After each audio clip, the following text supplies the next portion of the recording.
17 kabanata. Dumaan sina Pablo at Silas sa Amphipolis at Apolonia hanggang sa sumapit sa Tesalonica. Sa lungsod na ito'y may sinagoga ang mga Hudyo. At ayon sa kinaugalian ni Pablo, siya'y pumasok doon. Sa loob ng 3 linggo, tuwing araw ng pamamahinga, siya ay nakikipag-usap sa kanila mula sa kasulatan. Ipinaliwanag niya at pinatunayan na kinakailangang magtiis ang Mesiyas at muling mabuhay. Sinabi niya, "Ang Jesus na ito na ipinapahayag ko sa inyo ay ang Mesiyas." Naniwala ang ilan sa kanila at nahikayat na sumama kina Pablo at Silas. Gayon din ang maraming Griegong sumasamba sa tunay na Diyos at marami ring kababaihang kinikilala sa lungsod. Ngunit nainggit ang mga Hudyo, kaya't tinipon nila ang mga palaboy sa lansangan at sila'y gumawa ng gulo sa lungsod. Nilusob nila ang bahay ni Jason at pilit na hinanap sina Pablo at Silas upang iharap sa bayan. Ang hindi nila matagpuan ng dalawa, kinaladkad nila si Jason at ilan sa mga kapatid at iniharap sa mga pinuno ng lungsod. Ganito ang kanilang sigaw, "Ang ating lungsod ay napasok ng mga taong nanggugulo kahit saan makarating. At sila'y pinatuloy ni Jason. Nilabag nilang lahat ng mga utos ng emperador. Sinasabi nilang may iba pang hari na ang pangalan ay Jesus." Kaya't nagulo ang taong bayan at ang mga pinuno ng lungsod dahil sa sigawang ito.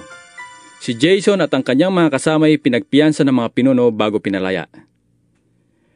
Nang gabi ring iyon ay pinapunta ng mga kapatid sina Pablo at Silas sa Berea. Pagdating doon, sila'y pumasok sa sinagoga ng mga Hudyo.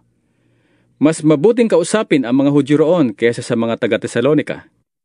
Wiling-wili silang nakikinig sa mga paliwanag ni Pablo at sinasaliksik nila araw-araw ang mga kasulatan upang tingnan kung totoo nga ang sinasabi niya. Sumampalataya ang maraming Hudyo roon. Gayon din ang mga Griego, mga lalaki at mga babaeng kilala sa lipunan. Subalit nang mabalitaan ng mga Hudyo sa Tesalonica na ipinapangaral din ni Pablo sa Berea ang salita ng Diyos, sila'y nagpunta roon at sinulsulan ang taong bayan upang gumawa ng gulo. Kaya't si Pablo'y dali-daling pinaalis ng mga kapatid at pinapunta sa tabing dagat. Ngunit naiwan sina Silas at Timoteo.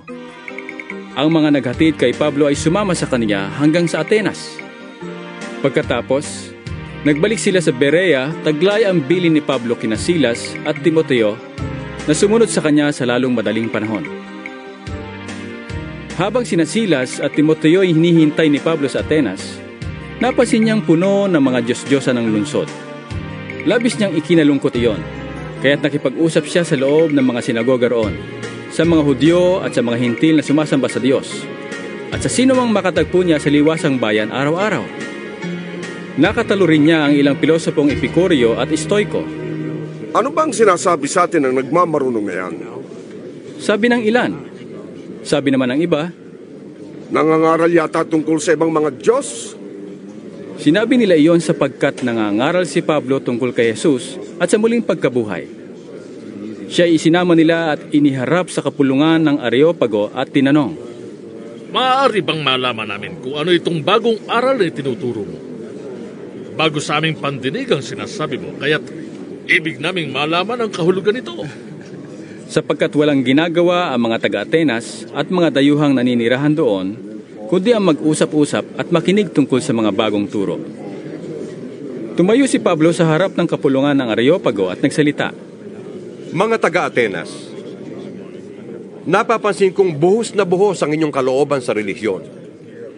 Sapagkat sa paglalakad ko sa lungsod at pagmamasid sa inyong mga sinasamba, nakakita ako ng isang dambanang may nakasulat, sa Diyos na hindi nakikilala. Ang Diyos na inyong sinasamba kahit hindi ninyo nakikilala ay siya kong ipinapahayag sa inyo.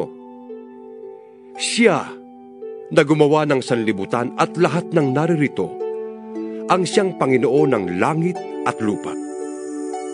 Hindi siya tumitira sa mga templong ginawa ng tao. Hindi rin siya nangangailangan ng anumang tulong o paglilingkod ng tao. Sa halip, siya ang nagbibigay ng buhay, hininga at lahat ng bagay sa sangkatauhan.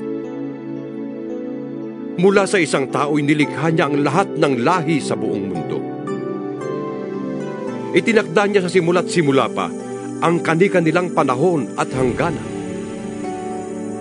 Ginawa niya yon upang hanapin nila ang Diyos.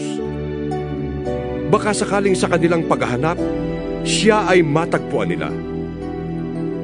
Ang totoo, hindi naman siya talagang malayo sa bawat isa sa atin, sapagkat hawak niya ang ating buhay, pagkilos at pagkatao.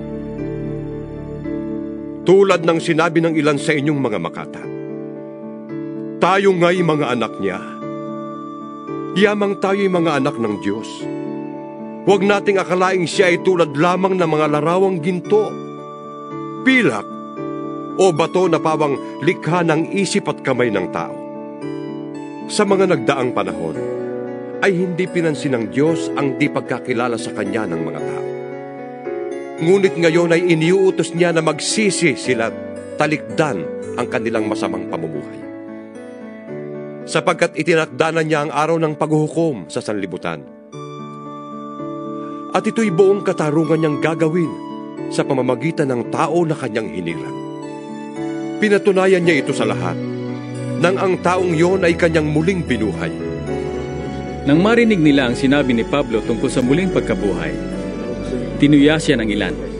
Sinabi naman ng iba, ibig naming mapakinggan kang muli tungkol dito. At iniwan ni Pablo ang mga tao. May ilang naniwala sa kanya at nanalig sa Diyos. Kabilang dito sina Dionisio na kaanib ng kapulungang tinatawag na Areopago, isang babaeng nagngangalang Damaris, at marami pang iba.